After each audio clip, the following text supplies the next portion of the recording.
Action Humanitaire Sénégal. Pour saluer l'année 2018, Action Humanitaire Sénégal a bien démarré son programme avec un projet dénommé APT, Action pour Talibé, qui aura lieu tous les deuxièmes dimanches du mois dans différents daras de la capitale et de la sous-région.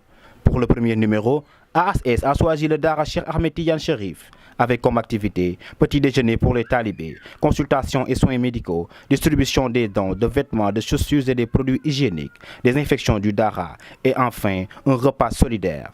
Encore une grande fête pour les enfants talibés. Donc l'objectif aujourd'hui, c'est de poursuivre donc le programme APT déjà annoncé.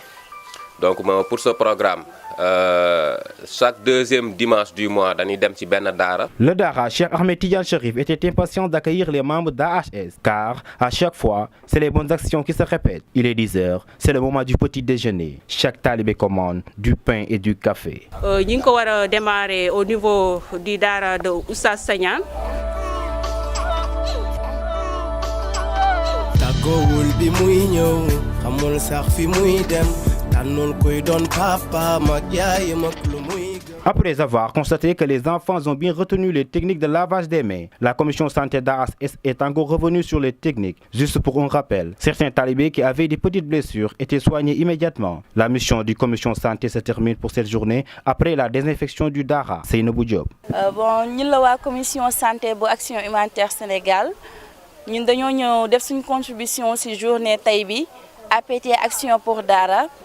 Def nañu sensibilisation concernant l'hygiène defal nañ leen aussi def nañ aussi sur l'hygiène bucco-dentaire defal nañ leen aussi des dons de brosse à dents pat tamit am na benn équipe médicale bu fi nekk bu leen defaral ay soins defal nañ aussi tamit technique de lavage des mains comme niñ ko doon defee saa yu ñu fi doon ñëwee léegi tey dañoo ñëw ñu laaj leen comme niñ leen ko jàngalee yoon mais gis nañ ne xale yi fàttewuñu ko.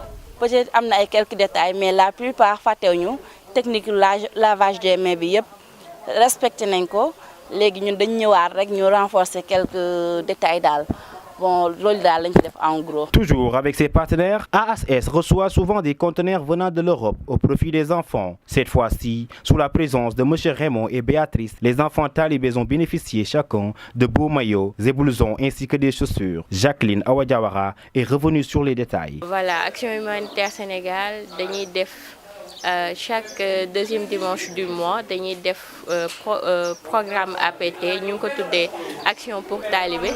Dañuy choisir chaque deuxième dimanche benn daara boo xam ne dañ fay dem yóbbu fa ay dons donc ci dons yooyu suñu benn partenaire bu tudd Sandra Rusa ak ay xaritam ñoom ñoo ñu offrir conteneur boo xamante ne ni am na ay yére am na ay dàll am na ay aliments am na ay aussi produits hygiéniques. Ces enfants sont plus souvent victimes de malnutrition à cause d'une mauvaise alimentation. C'est pour cela ASS leur permet d'avoir un jour de repas amélioré sans manger. La journée était assez spéciale. Le marabout Mor Talla Signane a montré sa satisfaction. A'uuzu billahi minash shaytaanir rajiim. Bismillahir rahmaanir rahiim. Wa sallallahu ala sayyidina Muhammadin wa ala alihi wa ashaabihi wa sallam. Assalaamu aleykum wa rahmatullahi wa barakaatuhu. ñoo ngi leen di nuyu bu baax a baax di am mbégte bu baax ci ñëw fii ci daara ji di daara Cheikh Ahmed Tidiane Chérif ñu ngi nuyu waa Action Humanitaire bu baax a baax di rafetlu seen teewaay fii ci suñu daara ji comme ni ngeen ko defee semaine yi passé tey dañoo ñëw suñu daara ne dañu indil xale yi ndékkee indi leen ay yére yu am solo ak ay pâte dentifrice pour ay pâte dentifrice mu nekk loo xam ne ni nekk na lu rëy ci ñun lool ndax lii wax dëgg yàlla loolu defal yow kenn yàlla booy la ay nit ñëw jàppale ci loolu dañ ci am kontaan bu baax a baax kon daal ñun kontaan nañ ci yéen bu baax a baax di leen ñaanal yàlla na yàlla jëmal leen ci kanam a kanam ndax lii ngeen indi ñi suñu daara nekk na loo xam ne dañ ko soxla trop waxoon naa leen ne leen daara ji ñun suñu daara ji dafa soxla ndimbal te loolu wax dëgg yàlla yéen a ngi ci boobu léegi yéen a ngi ci ko yéen a ngi ñëw fii dañuy jàppale ci njaboot gi boo xoolee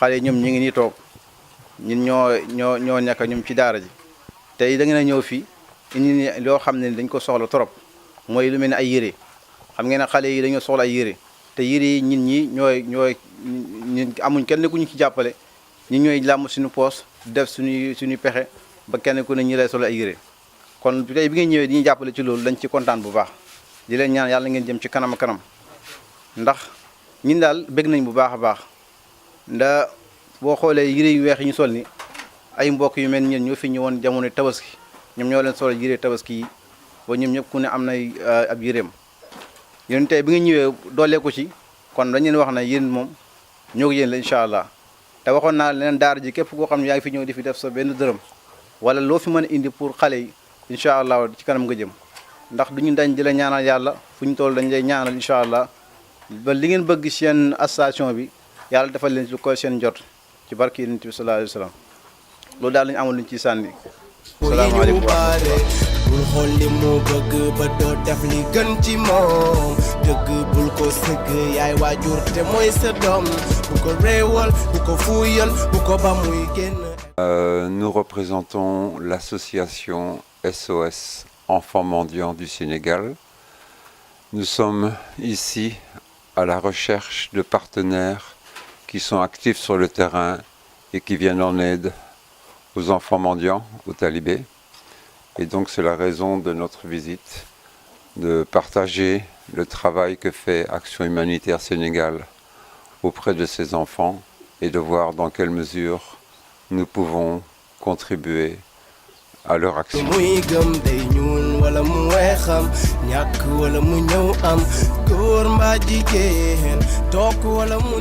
Salam alaikum les enfants.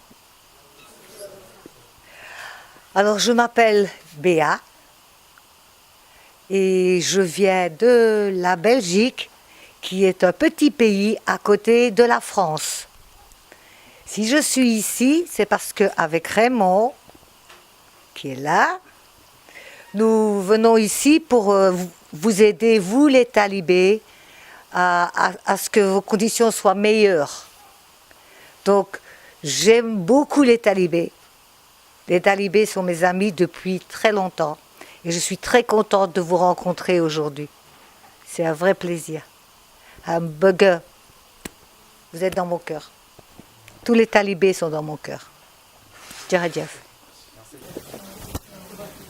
ni leen di nuyu di leen salaam di leen dogal ci li ngeen def nii bëgg nañ ko trop bëgg nañ ko ëllëg bëgg nañ ko tay jëm li nga def yal na yàlla def ci kanam rek yéen bëgg dem yal na ko yàlla may yal na yàlla yokku leen yàlla ngeen jëm ci kanam yal na yàlla fay leen yal na yàlla siyaar leen tam ñu leen di leen siyaar.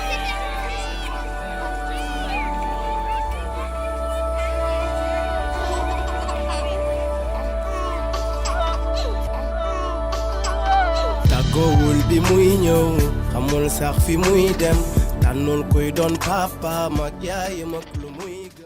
Comme ni ngeen ko gisee depuis ce matin ñoo ngi woon sunu programme APT mais action pour les talibés donc tey moom mooy sunu première édition donc ci première édition bi jot nañu dem daara bi nga xamante ni moom mooy daara Oustaz Sagnane ni ngeen ko gisee ci suba si bañ demee daara ba def nañ fa ay dons donc joxe fa ay ndekki comme niñ koy defee à chaque fois chaque dimanche.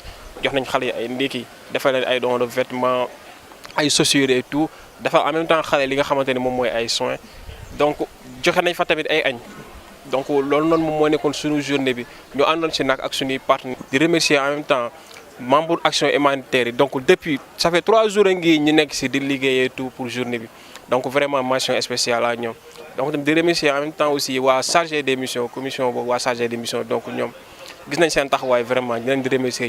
Au Sénégal, depuis très longtemps, on attend des difficultés que vivent les Dara. Ce défi a été relevé grâce à l'engagement d'Action Humanitaire Sénégal qui œuvre au quotidien pour donner aux enfants l'accès à l'éducation et aux soins. En effet, dans cette première journée APT, elle a signé un partenariat pour l'année 2018 avec Atilei, une plateforme de collecte, toujours sur l'approvisionnement de ses dons. Action Humanitaire Sénégal, leader dans le domaine social, une fierté de tout un peuple. Elle continue à servir le Sénégal.